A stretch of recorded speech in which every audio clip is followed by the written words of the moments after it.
आखिर आत्मा चिता के पास क्यों खड़ी रहती है?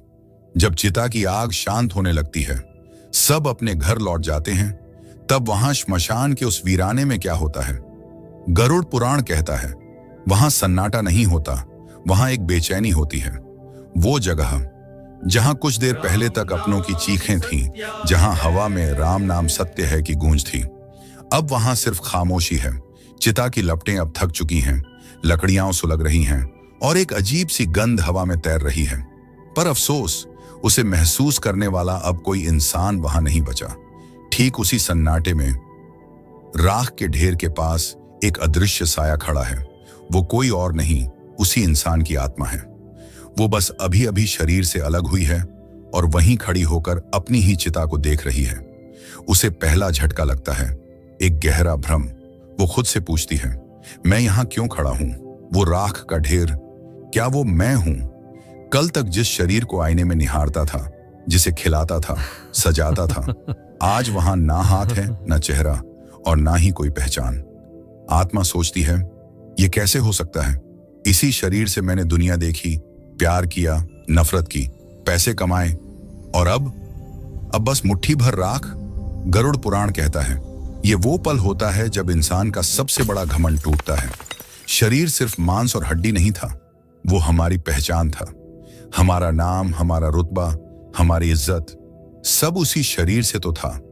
और जब वो शरीर ही नहीं रहा, तो आत्मा पहली बार समझ पाती है कि उसने पूरी जिंदगी खुद को कितनी बड़ी गलत फहमी में रखा।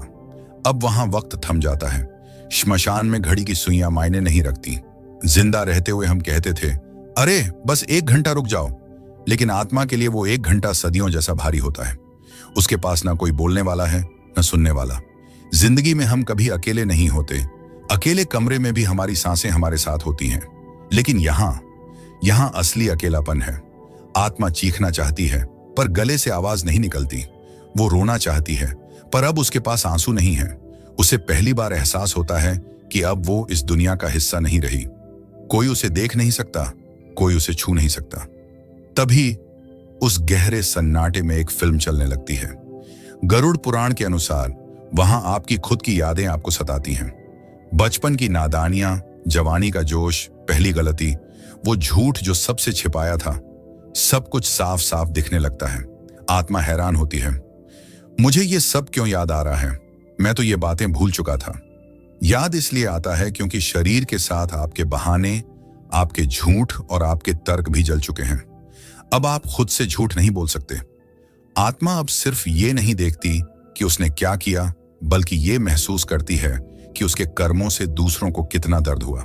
और दोस्तों, गरुड़ पुराण कहता है, शरीर के जलने की पीड़ा उतनी नहीं होती जितनी पीड़ा अपने ही कर्मों को बिना किसी पर्दे के देखने में होती है। श्मशान का सन्नाटा अब भी वैसा ही है, लेकिन उस राख के ढेर के पास खड़ी आत्मा के भीतर एक तूफान चल रहा है। अब वो अपनी जली हुई लाश को नहीं देख रही, अब वो अपनी जिंदगी को देख रही है।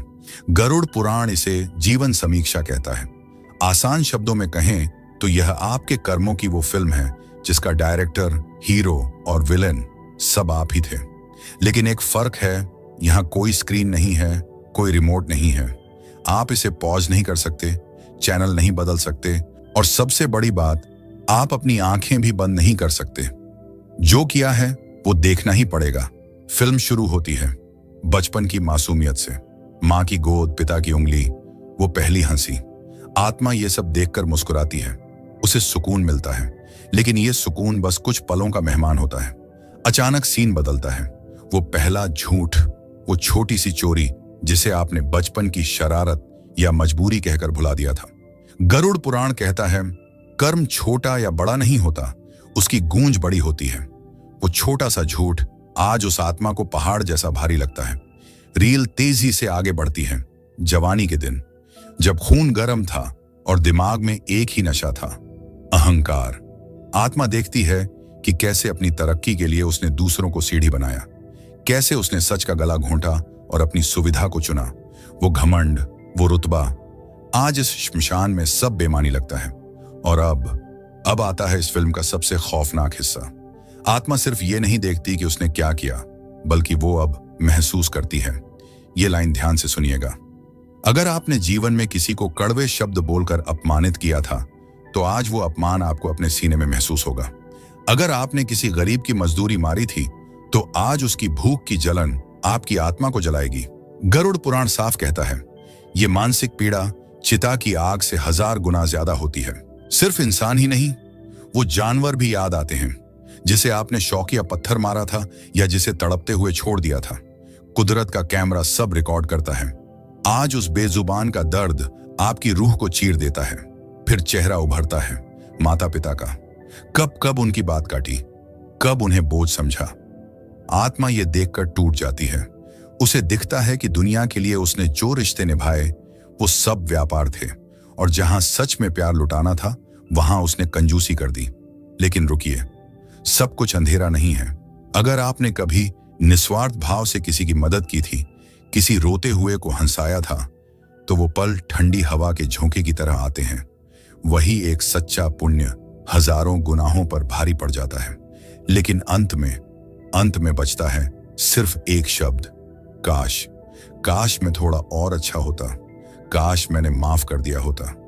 पर अफसोस, मृत्यु के बाद काश के लिए कोई जगह नहीं होती, रीटेक का कोई ऑप्शन नहीं होता। इसीलिए गरुड़ पुराण हमें डराता नहीं, जगाता है कि जब तक सांस है अपनी फिल्म की कहानी अच्छी लिख लो। श्मशान की वो आग अब पीछे छूट रही है, लेकिन आत्मा अभी भी वहीं अटकी है। तभी उसके भीतर एक अजीब सा खिंचाव महसूस होता है। वो खिंचाव उसे स्वर्ग या नर्क की तरफ नहीं, बल्कि उसी घर की तरफ खींचता है जिसे बनाने में उसने पूरी जिंदगी लगा दी। गरुड़ पुराण कहता है, मृत्यु के तुरंत बाद आत्मा का सबसे गहरा मोह उसका परिवार होता है। आत्मा देखती है कि उसके अपने लोग जो कुछ देर पहले रो रहे थे, अब धीरे धीरे वापस लौट रहे हैं। कोई पीछे मुड़कर नहीं देखता, सब आगे बढ़ रहे हैं। आत्मा घबरा जाती है, वो उनके पीछे भागती है। रुको, मुझे यहां अकेले अंधेरे में मत छोड़ो, मैं भी साथ चलूंगा। वो अपने बेटे के पास जाती है, उसे आवाज देती है, अपनी पत्नी को, अपने भाई को पुकारती है। लेकिन उसकी आवाज अब आवाज नहीं, बस हवा का एक कंपन है। वो हताश होकर उन्हें छूने की कोशिश करती है। वो चाहती है कि अपने बेटे के कंधे पर हाथ रखे, उसे दिलासा दे। लेकिन ये क्या, उसका हाथ उनके शरीर के आर पार निकल जाता है। दोस्तों, जिंदगी में हम पैसा, रुतबा सब कमाते हैं, लेकिन श्मशान से लौटते वक्त आत्मा को पहली बार एहसास होता है कि उसने सबसे बड़ी दौलत खो देती है, और वो है छूने का हक। वो देख सकती है, सुन सकती है, पर किसी के आंसू नहीं पहुंच सकती। जैसे तैसे वो आत्मा अपने घर पहुंचती है, वही गलियां जहां से वो कल तक सीना तान कर गुजरती थी। लेकिन आज अपने ही घर की दहलीज पार करते हुए उसे डर लग रहा है। गरुड़ पुराण कहता है, मृत्यु के बाद आत्मा अपने ही घर में एक घुसपैठिए की तरह महसूस करती है।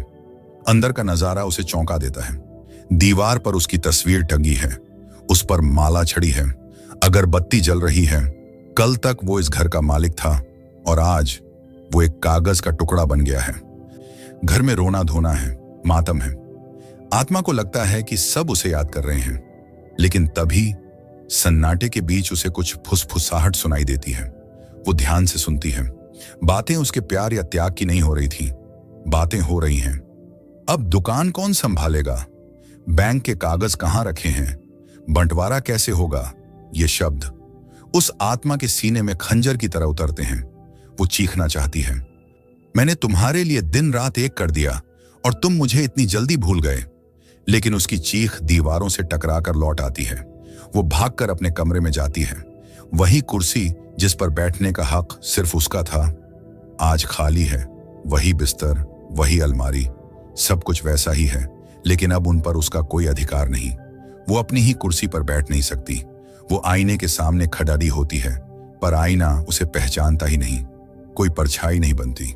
उस वक्त, उस एक पल में गरुड़ पुराण का सबसे बड़ा सच सामने आता है। ये घर, ये ईंट पत्थर, ये रिश्ते सब शरीर तक सीमित थे। शरीर गया तो रिश्ता भी गया। वो घर जिसे उसने मेरा मेरा करके बनाया था, आज वही घर उसे मेहमान मानने को भी तैयार नहीं। आत्मा को समझ आता है कि उसने प्रेम नहीं, मोह किया था।